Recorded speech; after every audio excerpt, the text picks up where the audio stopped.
हाँ, जय हिंद साथियों। तो आज फिर हम हाजिर हैं फिजिक्स के ऑब्जेक्टिव लेके, जिसमें पहला ऑब्जेक्टिव आप लोगों का है फिजिक्स के अंतिम चैप्टर ऊर्जा के स्रोत।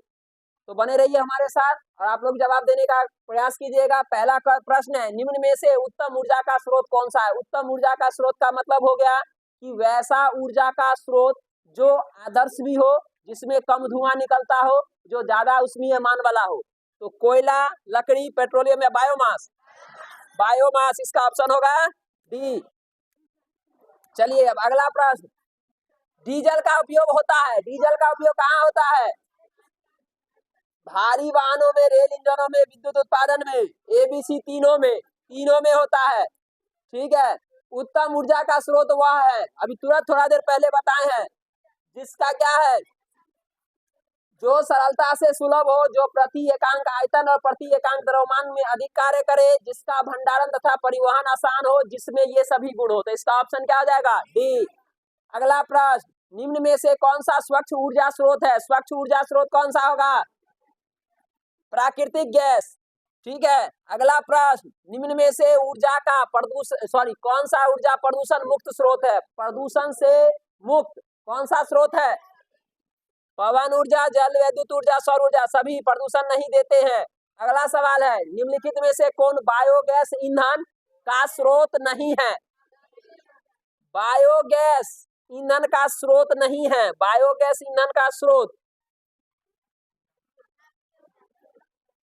इसमें बायोगैस ईंधन का स्रोत है होना चाहिए।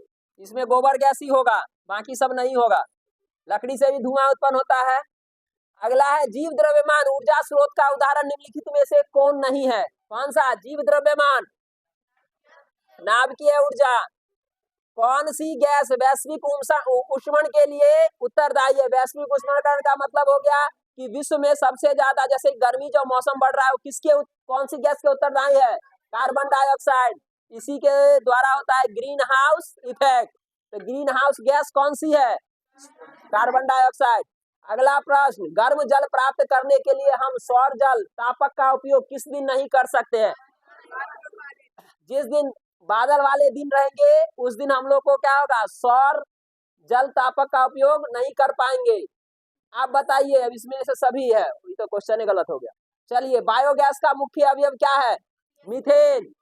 Methane CH4। Option B. जीवाश्म ईंधन के जलने पर कौन सी गैस मुक्त नहीं होती है? कौन सी गैस मुक्त नहीं होती है? ऑक्सीजन गैस मुक्त नहीं होती है। जीवाश्म ईंधन यानी कोयला, पेट्रोलियम को जलाएंगे तो ये सब गैसें उत्पन्न होगी, लेकिन ऑक्सीजन नहीं उत्पन्न होगी। अगला क्वेश्चन, जल विद्युत ऊर्जा किस प्रकार का ऊर्जा स्रोत है? नवीकरणीय। जल विद्युत ऊर्जा कैसा स्रोत है? नवीकरणीय। जो दहन कर ऊष्मा उत्पन्न करते हैं उन्हें क्या कहा जाता है? ईंधन। ईंधन एक ऐसा पदार्थ होते हैं जो जलकर क्या करते हैं? ऊष्मा उत्पन्न करते हैं। अगला प्रश्न, जीवाश्म ईंधन की ऊर्जा, जीवाश्म ईंधन की ऊर्जा का प्राथमिक स्रोत क्या है? सूर्य। ठीक है। अगला प्रश्न, निम्नलिखित में से कौन सा ऊर्जा स्रोत सौर ऊर्जा को के व्युत्पन्न नहीं है? सौर ऊर्जा का व्युत्पन्न कौन सा नहीं है?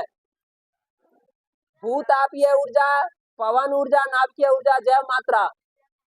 कौन सा ऊर्जा स्रोत सौर ऊर्जा के व्युत्पन्न? जैव मात्रा। सौर ऊर्जा नहीं, इसमें गलती लिखवा दिया आप लोग। इनमें से कौन सा ऊर्जा स्रोत सौर ऊर्जा के व्युत्पन्न नहीं है? पवन ऊर्जा होगा। पवन ऊर्जा को सूर्य ऊर्जा से कोई लेना देना नहीं। सूर्य उगाता ही हो नहीं उगाता ही हो, अगर हवा चलेगा तो पवन ऊर्जा उत्पन्न होगा। लेकिन जैव मात्रा क्या? किसी भी सजीव का अगर उसमें हम ऊर्जा चाहिए, जैसे हम लोग किसी कोई भी फल खाएंगे तो उसके लिए, फल को बनने के लिए तो सौर ऊर्जा चाहिए ना। फल को, अमरूद को पकने के लिए, अमरूद को बढ़ने के लिए तो चाहिए। सौर ऊर्जा को सीधे विद्युत में बदलने वाली युक्ति को क्या कहते हैं? सौर सेल। अगला क्वेश्चन, पवन विद्युत जनित्र में पवन की चाल कम से कम कितनी होनी चाहिए? 15 किलोमीटर प्रति घंटा। कौन सा परंपरागत ऊर्जा का स्रोत है? बायोमास। जैव मात्रा, निम्नलिखित में से किस धातु से सोलर सेल बना होता है? सिलिकॉन। अगला क्वेश्चन, जल विद्युत संयंत्र किस ऊर्जा को विद्युत ऊर्जा में रूपांतरित करता है? स्थितिज ऊर्जा को। स्थितिज ऊर्जा होता है, हाँ। सौर कुकर के लिए कौन सा दर्पण सर्वाधिक उपयुक्त होता है? अवतल दर्पण। अगला प्रश्न, सौर सेल सौर ऊर्जा के किस ऊर्जा में रूपांतरित करता है? ताप ऊर्जा में। यही ना होगा। ट्रैफिक सिग्नलों अथवा खिलौनों में किस सेल का उपयोग होता है? सूखा सेल। नरोरा नाभिकीय विद्युत संयंत्र किस राज्य में स्थित है? हाँ, उत्तर प्रदेश। अगला क्वेश्चन, जीवाश्म ईंधन का उदाहरण क्या है? सी ऑप्शन कौन होगा? बी, ए और बी दोनों, पेट्रोलियम और कोयला दोनों। नाभिकीय ऊर्जा प्राप्त करने हेतु आवश्यक क्या है? यूरेनियम। यूरेनियम जो है, यूरेनियम के दो क्या होते हैं समस्थानिक, U-235 और U-238। बॉक्स टाइप सौर कुकर के ऊपरी भाग में कांच का ढक्कन रहता है, इसका कारण क्या है? क्या है? यह देखना है कुकर के अंदर रखा भोजन पक रहा है या नहीं, विकिरण द्वारा ऊष्मा को हानि को रोकना, बॉक्स के भीतर धूल कणों को जाने से रोकना। हाँ, सी होगा, धूल कणों को जाने से रोकना। इनमें से कौन मुख्य बायोगैस का मुख्य घटक है? मीथेन। निम्न में से किसका उपयोग खाना बनाने वाले ईंधन के रूप में नहीं किया जा सकता? सीएनजी। ठीक है। घरेलू गैस एलपीजी का मुख्य अवयव क्या है? ब्यूटेन। ब्यूटेन क्या है? एलपीजी का मुख्य अवयव। अगला क्वेश्चन, ईंधन है क्या है? सभी, क्योंकि सीएनजी का उपयोग क्या होता है? किसमें? गाड़ी चलाने में। अगला प्रश्न, इनमें से कौन अनवीकरणीय ऊर्जा का स्रोत है? हाँ, नहीं है, सॉरी, अनवीकरणीय नहीं है, बायोमास। ठीक है। सभी जीव जंतुओं के लिए ऊर्जा का अंतिम स्रोत क्या है? सूर्य है।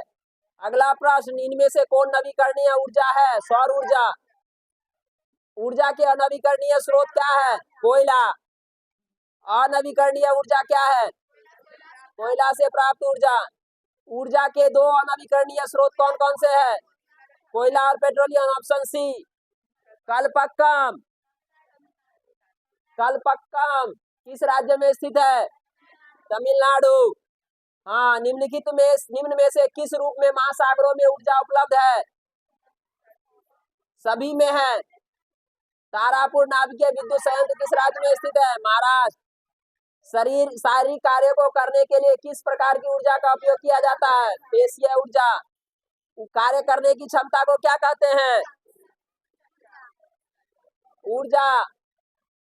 ग्लोबल वार्मिंग जो पहले हमने बताया था, CO2।